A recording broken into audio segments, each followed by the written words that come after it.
చెప్పేటటువంటి కూడా అక్క చెప్తున్నట్టుగా గ్యాస్ పథకం కావచ్చు, విద్యుత్కి సంబంధించినటువంటి సబ్సిడీ కావచ్చు, ఏవైనా కూడా అరకొరగానే అందుతున్నాయి తప్పితే కడుపు నిండా అందుతలేవు.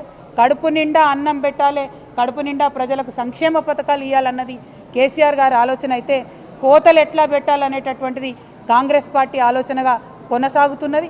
కాబట్టి మీ అందరిని నేను రిక్వెస్ట్ చేస్తూ ఉన్నా, కాంగ్రెస్ పార్టీ నాయకులు ఊర్లలోకి వస్తే మా ఆడబిడ్డలు అడగండి, మా కేసీఆర్ కిట్ ఎటుపోయింది, కళ్యాణ లక్ష్మితోని 1,00,000 రూపాయలతో పాటు తులం బంగారం ఇస్తా అన్నారు, మరి అది ఎప్పుడు ఇస్తారని చెప్పి ప్రశ్నించి నిలదీసి నల్గొండ బిడ్డలు రాజకీయ చైతన్యాన్ని ప్రదర్శించాలని చెప్పి నేను మీ అందరినీ కూడా కోరుతా ఉన్నాను.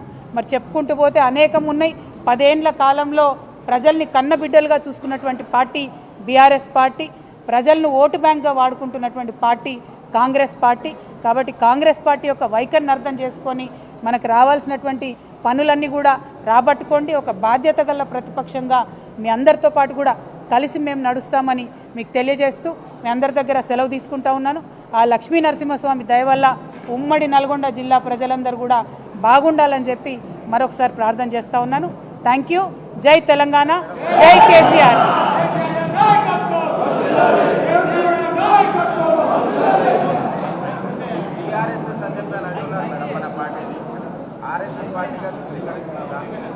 देखिए, आज दुनिया भर में मशहूर है, कांग्रेस और बीजेपी दोनों भी एक है.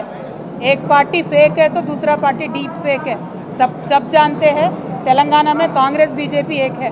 हम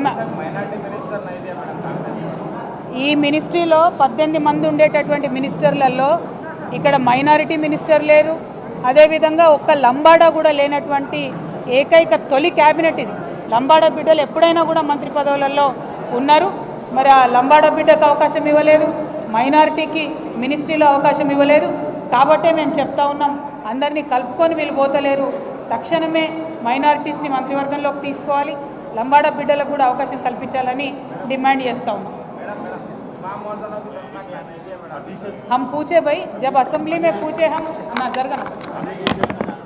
जब असेंबली में पूछे हम इमाम मौजनों के तनख्वाह के बारे में इमीडिएटली रिलीज़ करें जो 4 महीने का पेंडिंग था. लेकिन जो बढ़ा के इमाम और मौजनों को तनख्वाह देने का मुद्दा है उन्होंने आज तक उठाया नहीं. तो वापस बीआरएस पार्टी के तरफ से हम असेंबली में भी ये मुद्दा उठाएंगे और आपके लिए हम आपके साथ लड़के हासिल कर लेंगे. Thank you. जय तेलंगाना.